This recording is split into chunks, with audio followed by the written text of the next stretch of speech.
Hello everybody and welcome back. Thank you very much for joining me. My name's Deborah Hatswell and you're listening to BBR Investigations. Now, a few weeks ago I promised to share some new reports that have been sent to me from the area of the infamous Shroppie Canal monkey. Tonight I will share those reports with you, along with a new witness report in the Dyke area and some recent reports that have taken place in a number of well-known UK hotspots. Now, if you are interested in the cryptid or fortean subjects, you will no doubt have heard of the host of eyewitness accounts that have taken place close to the Shroppie Canal or the Cannock Chase area. I also have witness reports in the Pendeford area, and recently I was contacted by a fellow investigator who shared a recent case with me that he's been working on. The report takes place where the historical reports of the Canal man-monkey have taken place. As a little background context for anyone who's not heard the story of the strange ape man who would attack travellers as they made their way home. In 1879, when a carter passed that was late one January night, he was startled by this hulking hairy shape that leapt towards him and his horse. The huge creature was seen again in the 1980s and was described as a huge black hairy monkey by a man on a boating holiday with his family. As the family members were down in the barge, there were no other witnesses to this hairy horror. Now, another report has come in from a lady who lives local to the area. She contacted BBR investigator, we know as Chaos in our community. His real name's Seb, and he's investigating a number of reports down there after a personal experience of his own. I will be interviewing and chatting with both Seb and Nikki in the next week or two. So if you've got any questions for them, please let me know in the comments section and I can ask them when we chat. If they both give permission, I will also share both of those interviews with you all. Now, our witness's name is Nikki and her report is called A Snouted Werewolf or an Ape Man, and it took place in autumn of 2022. It's quite recent, and she said, "Hello, I was passed on your details from Seb, who I was put in touch with by my sister-in-law.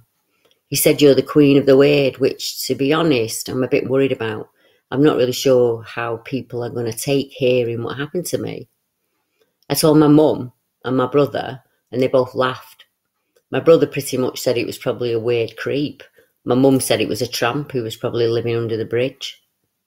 I have lived in the area all my life, and I was even best mates with a girl who lived in the house with the back garden that goes onto the canal end. And the bridge is in full view of that house, so no tramp's going to live under there. And it's one of those places it's always dank and wet with pools of dripping water from the ceiling.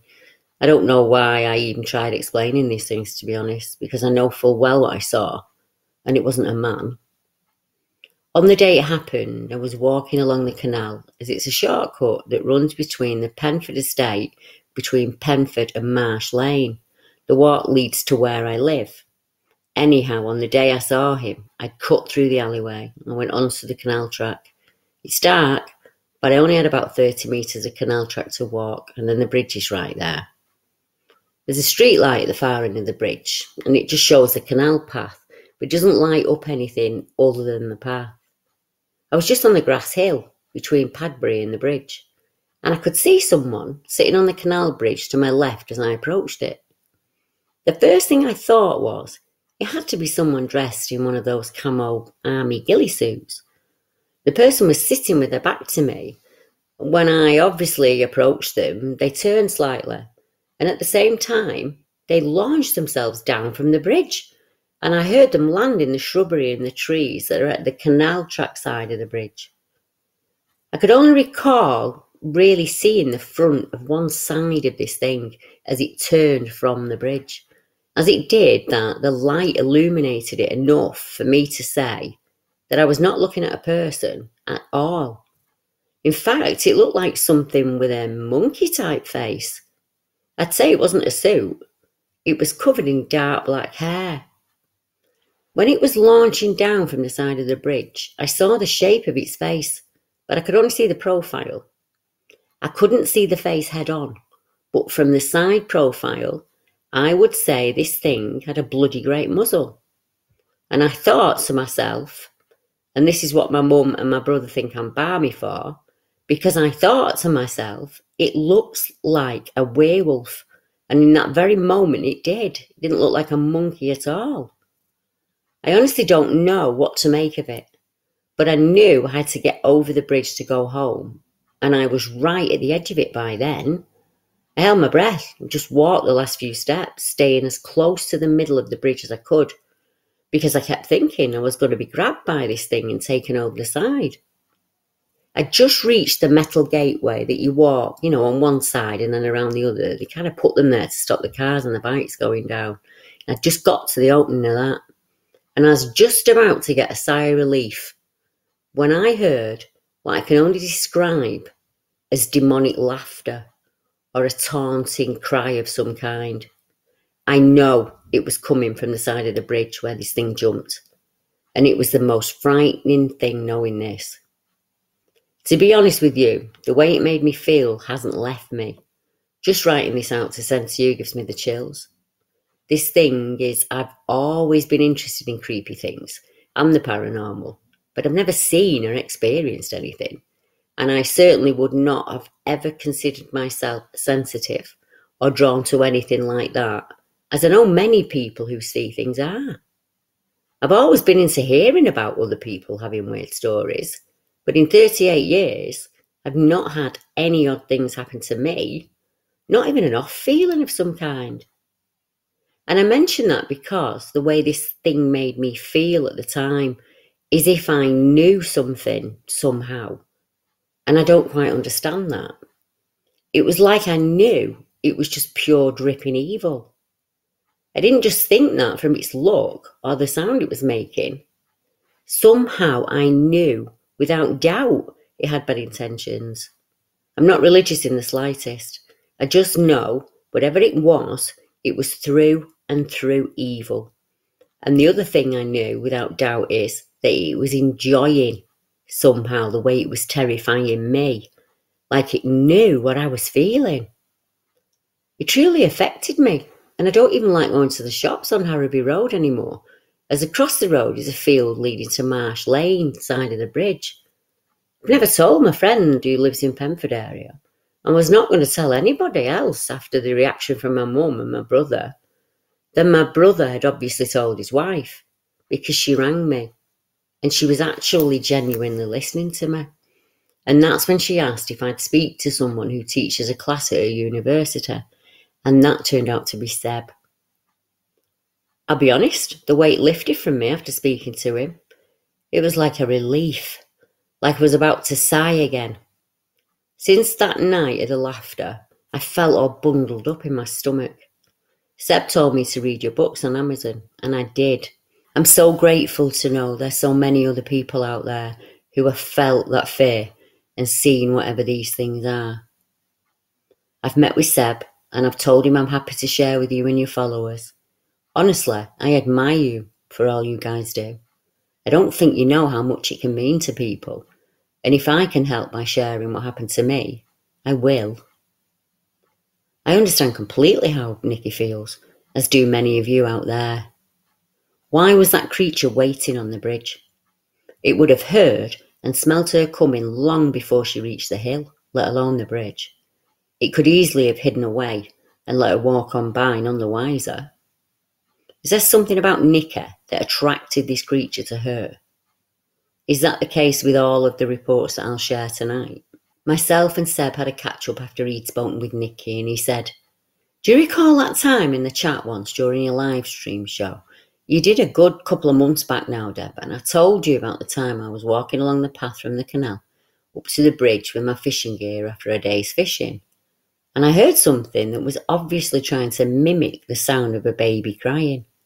Hopefully you do, because it was that very bridge, the same bridge Nikki saw her creature. This is something I haven't shared with Nikki," Seb said, "because I always find it best to get all of the information from the witness on their experience before sharing things like that with them.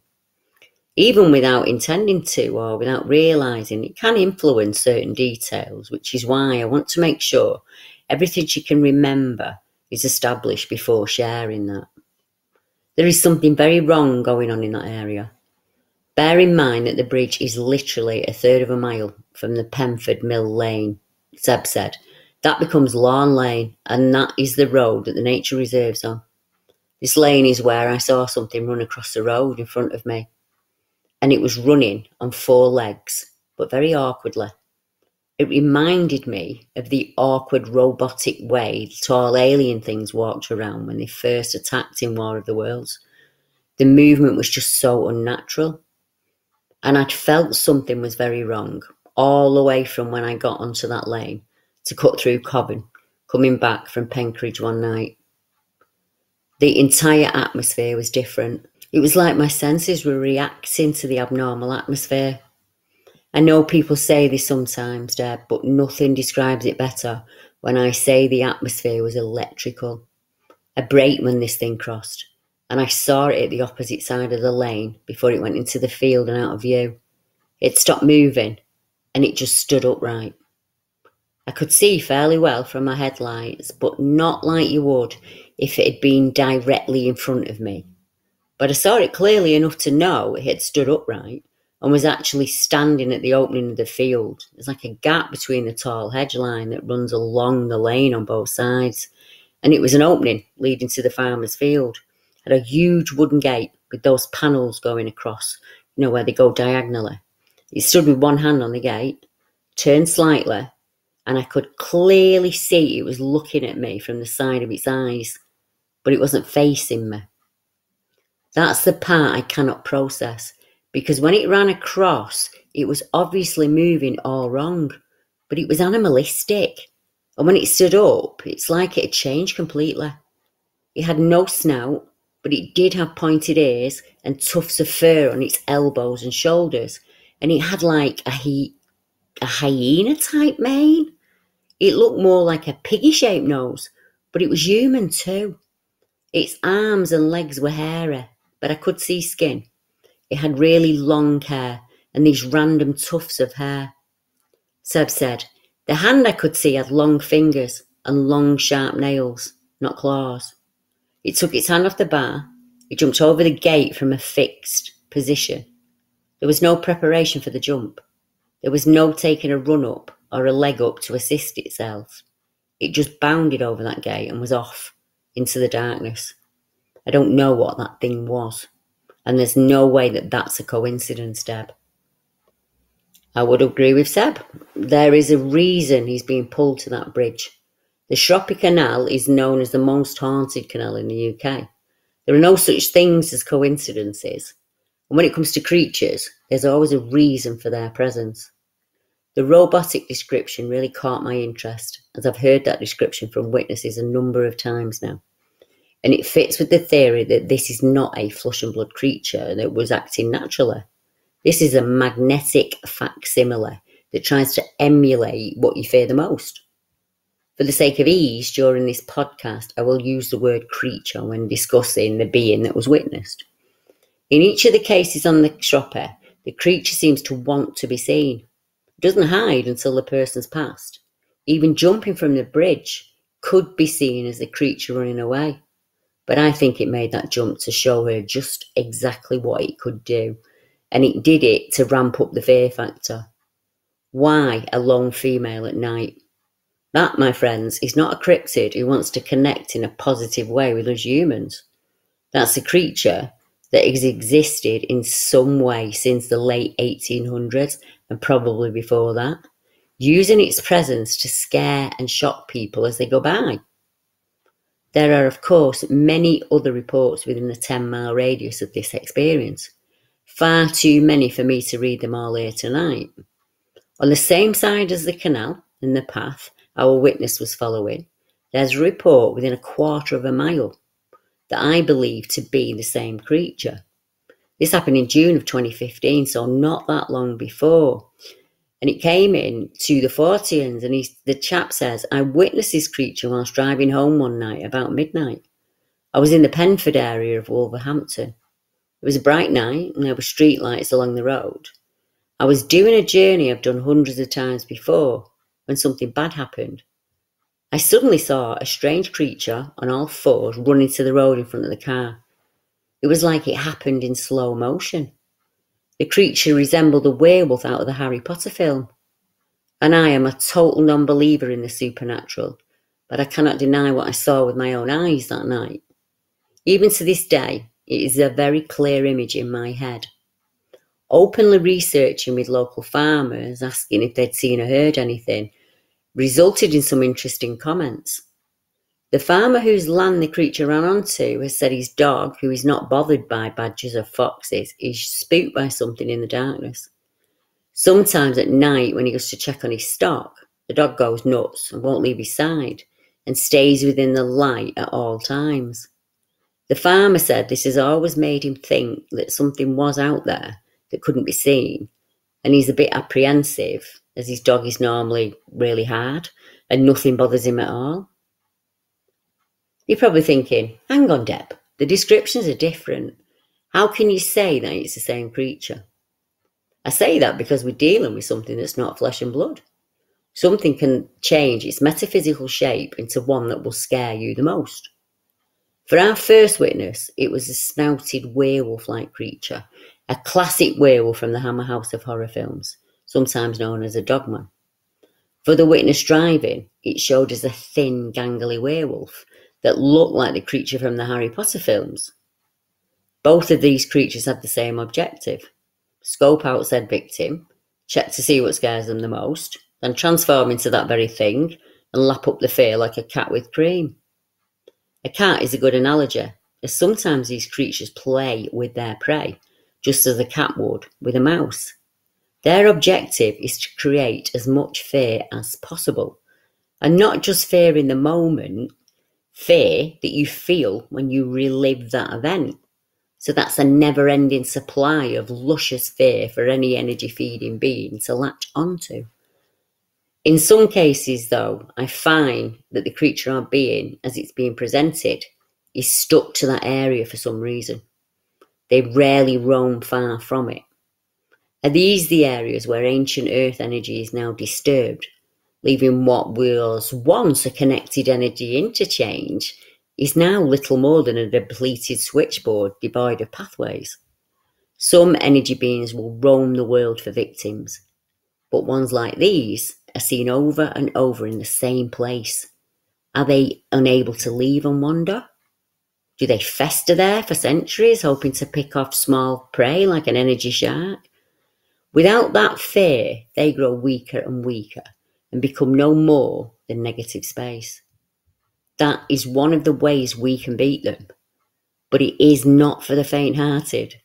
Standing there as a mere human and sending an EME to dust takes some minerals, but eventually there will be enough of us fighting back that a tipping point will be reached. We have talked before, you and I, about areas of high strangeness, the areas that have many types of activity happening. One area I visited where the energy was so strong that I was sick, I was actually physically sick, was at Dyke in Yorkshire. The energy is clear, even on the main road. As you turn into the lane, the air is thick and horrid. Some being stalks that hill, and he affects every person he can who visits there. Even around the cafe kiosk, the energy feels off. It's kind of rancid somehow. Recently, I shared a report with you from the Bempton Cliffs area, and the report was made by two ladies who visited the cliffs on holiday, and they saw the Bempton beast for themselves. This weekend, one of the ladies contacted me after an experience at Dyke that had a profound effect on her. And it happened October 22. Witness report from Sarah, and she says, "Hi Debbie, I'm just reaching out to you about something I saw yesterday. I'm Sarah, the girl who reached out to you before when we saw something at Bempton Cliffs. Yesterday I had a family day out planned as the kids are off school and we went for a walk around Dyke. Before we got there, I did some protection for myself and my family, and I'm glad I did. As soon as I got there, almost instantly, I felt an energy and a strong presence. We were just walking on the beach at Dyke when I looked up at the cliff top and I saw something standing there. It was about the height and the width of a person, but it definitely wasn't a person. It was almost shimmering. It was reflecting the light somehow. I was trying to figure out what it was, And I was going to zoom in on my camera on my phone and see if I could make it out more clearly. But then I got distracted with my family. And when I looked up again, I noticed it had gone. It wasn't there anymore. I should explain that I did feel a presence the whole time I was there. And I felt like my energy was being zapped in some way. The longer I stayed there, the more I felt drained of energy. Like something was just sucking it out of me. I was even pulling myself up the steps to the car park by the handrail. And that is not like me at all. When I left there, my energy did start to come back slowly. It did take some time though. It wasn't until later at that night I was speaking to Emma and I realised that what I saw yesterday could have been a shimmer person. I just thought I'd share it with you. Sarah. I asked Sarah how she was feeling after being home for a night, and she said she was feeling better. She said, I'm feeling okay today. My energy seems to be back to normal. But yeah, yesterday I did feel weak when I was there. I was there for about 3 hours. But I think if I'd have stayed longer, I would have felt really poorly. Emma was telling me about your experience at Dyke too. There's something definitely there, isn't there? Yes, there is definitely something there at Dyke. He kept himself hidden when I visited. You couldn't see him, but you could feel him. And he was up on the incline and he just stalked that edge, watching us all as we walked. You could walk in and out of energy there. I remember Deb Singleton was pushed and she heard whispering voices around her. I felt off kilter the minute we turned in and I was distracted by the spirit of a girl as we entered the lane. I was physically sick at one point, ended up curled over in the railing. So we didn't have to see him to be affected by him. Our mere presence was enough. He has his method so down pat after all these centuries, you're like a small bird in his hand. He took from all of us that night. Why did Sarah see him as light and shimmering?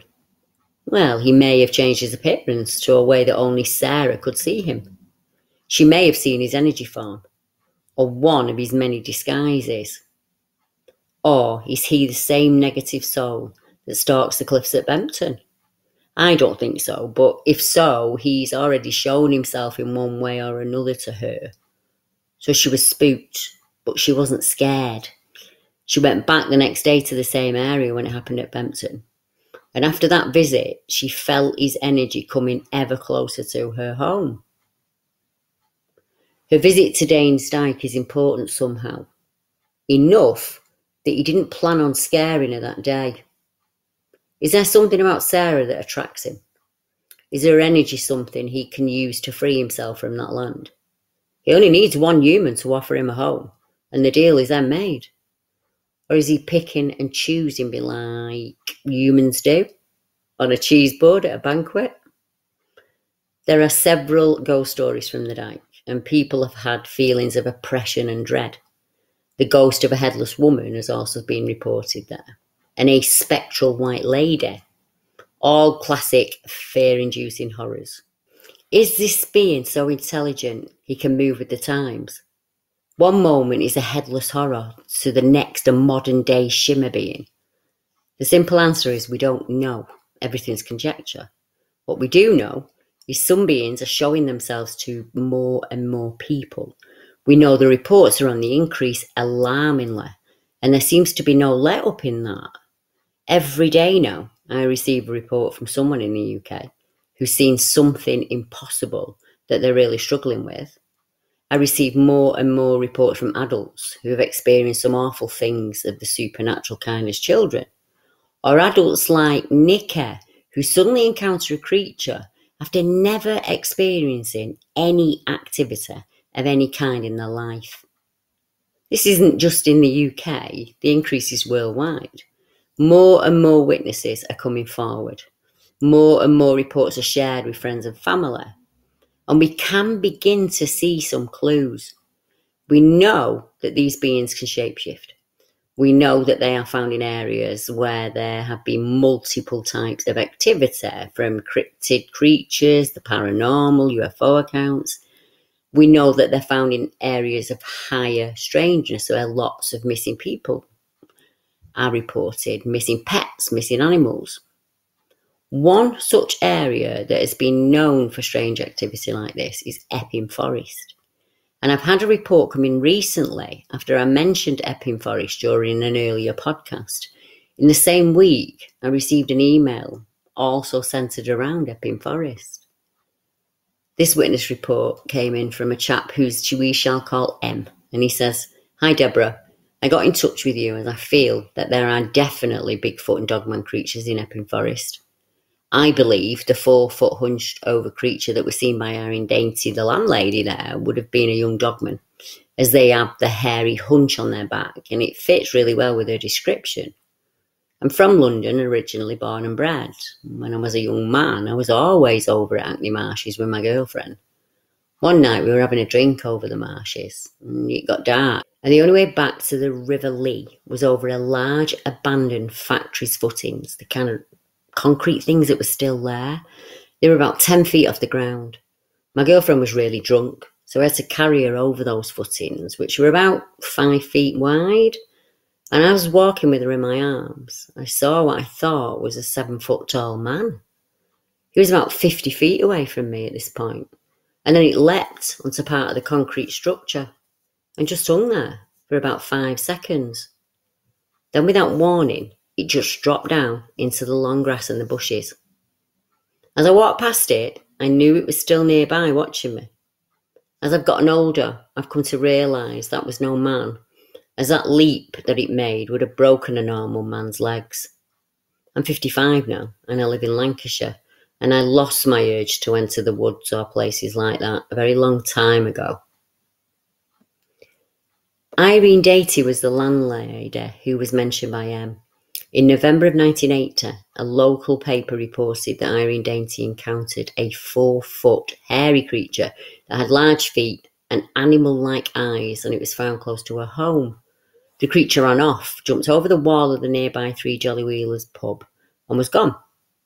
In 2014, I received a report from a chap named Gary, who lives adjacent to Epping Forest. Gary wrote into BBR because he lives very close to Epping Forest, and there is a farm there where lots of people live at the horses, so lots of people own them, but they stay at the one stables. Now, Gary said that himself and a number of the neighbours has been talking about a couple of incidents where 3 or 4 horses had been slashed over a number of months. And Gary said, the area they're kept in isn't the easiest to get into. There are muddy fields on one side, and the other side butts up to the M25 motorway. There's also an industrial unit next to the stables, and that's got CCTV, and it's gated. So how would people get into the stable yard unseen? Gary said, I believe the claw marks were around the neck and the flanks of the horses. He said, I'm very suspicious, obviously due to the animal tax, and I'm not leaving anything to chance. He said, one night I heard a howl that I cannot explain. The night it happened, I was relaxing on the sofa, just watching the moon through the patio doors, when I thought I heard a howl. A howl that sounded out of place. I couldn't place it, couldn't recognise the noise. Now, to anyone else, they wouldn't think anything of it, I don't think, but I took note of this weird howl, due to those horses being messed with in the forest. It may have been a deer calling, or a fox, or an owl, or a dog's, but there's only a few dogs around here, and they're not out at night, and they don't make noises like that. This stood out to me as unusual. There wasn't any wind. It wasn't a night that the local club was open. There was no people milling around. It was a distinct howl, one long one, and I judged it to be within a mile of the house. I hunt, I do bushcraft, I'm outdoors a lot, and I'm usually out there alone. We have had cats go missing from around here, and no dead carcasses have ever been found. I've shared with you a strange invisible creature before over at Blackway Pond in Epping, and that experience happened to Chris Huff when he was a young teenager. He was there with his friend and they were fishing, and something completely invisible could be heard on the gravel behind them. It had such an effect on Chris that he spent his entire life investigating in the unknown, the impossible, the supernatural. Chris shared some of his notes with me on Epping Forest and a weird event that happened to himself, and he said, we went to the Lawton camp, and I thought it was a rather peaceful place. Indeed, most of the fort was. But the further one went into the interior and approached the rear of it, In those areas that fewer people would visit, the stranger the place began to feel. On one of my visits, I was convinced that I heard the sounds of footsteps following me, so I ducked out of sight and I waited. I didn't see anything. And this was Epping Forest after all, and who knows what could have followed me in there. But when I stopped walking, so did the footsteps. They didn't start again once I set off. There was also a feeling of being watched in this part of the fort. Not exactly hostile, but then again, not friendly either. This presence has been reported by others walking in the area as well, Chris said. One other thing to note, perhaps, was that our dog didn't like that area either. And while usually he'd be running free, well away from me, running back here and there, and he'd choose to do that, but not there. He was absolutely around my legs, almost tripping me up. He was looking round and he was definitely nervous. These are just some of the notes I've made about the area, Deb. There's an old tale from 1313 of a hermit named Kate who lived within a cellar in the woods. Reported, among other things, are drumming rhythmic sounds, shadows, people being followed or stalked within the woods, strange ghostly lights and mists. In 2004, a witness named Lee said, "Myself and two friends had been there at the camp one night, and the wind really began to blow, making the trees creak and whistle as the wind rushed through them. The atmosphere was really edgy, and we retreated through the woods back to the car almost immediately. I wonder if anyone has investigated here or knows anything more about these sites." Another witness stated, "I wasn't sure whether to even enter this post, as it all seemed too weird, but this is what happened to me at Lawton Camp. My friend and I were chilling up at the beginning of the foot of the hill for a while before dusk, and spent an hour undisturbed by humans. We were a fair way into the forest, and up to that point we had heard nothing but animals. As it got darker and darker, we decided to leave, but I had to take a leak, so first I was off doing my thing, and we both heard this deepish drum banging in a slow, rhythmic way, and it was coming from somewhere in the woods. I kind of joked about it, but to be honest, we both felt a bit freaked, and it was getting pretty dark at that point. The most odd thing, though, was this deep groaning we heard as we were walking briskly out of the woods. He seemed very low, and I asked my mate to stop and listen, but he was too scared. I wasn't even up there for investigating. We were just chilling. The drumming was totally bizarre, and we heard or saw no one or no unnatural noises other than the two that I've described."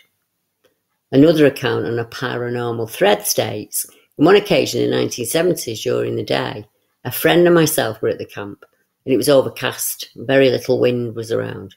We were pelted with these beech nuts, and we moved and we got pelted again. And then realisation dawned on us that we were standing under oak trees. There were no beeches. I kept a beech nut from my Parker's hood for years after that as a reminder." A fitness trainee got more than he bargained for on a run one day close to Hollow Ponds in Epping. Happened in 2008, and it said, "Park officials have denied a creature is on the loose in Wanstead Woods after a strange, hairy, bear-like animal was spotted by a fisherman. Trainee fitness instructor Michael Kent said he was stunned when he saw the dark, hairy creature during an evening's fishing trip in the Hollow Ponds area of Epping Forest on the border between Wanstead and Leytonstone. Mr. Kent, who was 18 at the time, said, "I was there with my dad and my brother. I was walking over to where my brother was when I heard this rustling sound. I looked over and I saw this strange, dark figure, and it resembled a bear. It was hunched over and I could see that it had a really hairy back. I think it must have heard me and scampered off into the bushes. After a couple of seconds, it was gone. It was getting dark, but I still managed to get a good look at it. It was about 4 foot tall, so it was too small to be a human, but not the right shape to be a deer. It didn't have long legs or anything like that. I've been fishing in the area since I was 5 years old, and I've seen deer and dogs and even a cow before, but never anything like this. My dad and my brother weren't so sure, they just laughed about it, but I really do believe I saw it. It would be good if there were bears around here, because it would mean that we have other wildlife, as long as they don't go around attacking people. I am definitely a nature lover, but I cannot agree with Mr. Kent. I don't fancy coming across a bear of any description whilst out visiting a forest in a country where you can't own a gun. The creature described sounds very similar to the one Irene Dainty saw, which is just north of this area in 1980. I think this creature's been there for much longer. If we disregard a report of a bear seen in 2012 that was purported to be a very large dog owned by an English recording artist, there are still many other reports that happened before in this area that would suggest the world's oldest living dog or something else is stalking this area. There are also the Hackney Marsh bear accounts where a number of children were chased by 2 bears in the 1970s. Where we find people, we find creatures that scare and prey on those people. It has happened since the dawn of time, and it will continue on long after I'm gone. A proverbial war between good and evil. The witnesses to these creatures must now be in the millions worldwide. Yet there's still a stigma if you witness something yourself. Why? Why should we be made to feel ashamed or like a liar because of an event we had no control over? To me, that shame is to stop me searching for answers. It stops me conforming and fitting in. I'd rather be a weirdo any day than a person plugged into so-called reality. Seeing and experiencing things is my reality. And it is also the reality of thousands of others here on this island. We should be listened to and offered ways to explore what happened to us, not shunned and made to feel less of a person.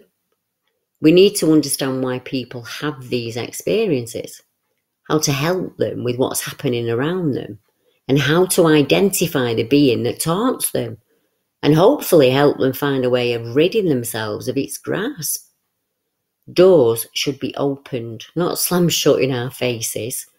Conversations should be had, not avoided. As I said earlier, lack of fear can be the key. If you can face what fears you and take it back, you get your control back. And it can also close that activity down in the area completely. But it takes time to build that strength of will. But if you're determined enough, it will happen. I was more scared than a mouse for decades, and now I'd fight like a lion if I had to help just one other person. It's why I'm here. It's what I was made for. And I know I'm not alone. So many of you feel the same. Thank you to every witness who reached out to me and allowed me to share their very personal experiences with you all. It wasn't easy for them, and we appreciate that. And to any witness out there who are coming to terms with what happened to them, just know that we're here if you need a listening ear or a strong boot to kick down some doors. And thank you to my regulars and new listeners. Without you guys, there would be nowhere for these people to share, no place to voice a truth and have it listened to. Each and every week, you do that for them. And I don't think you realise what a huge part you play. Your very acceptance is a breath of fresh air for me and many others, and I thank you for that. I will be back next week with a whole host of new reports. I have some interviews with witnesses to share over the coming weeks as well, and I hope you will join me as I welcome them to our community. Thank you so much for tuning in tonight, and to everybody in the chat on YouTube, you're absolutely amazing because you're always there week in, week out. And I appreciate that more than you know. Have a fantastic week. Stay safe and good night, everyone.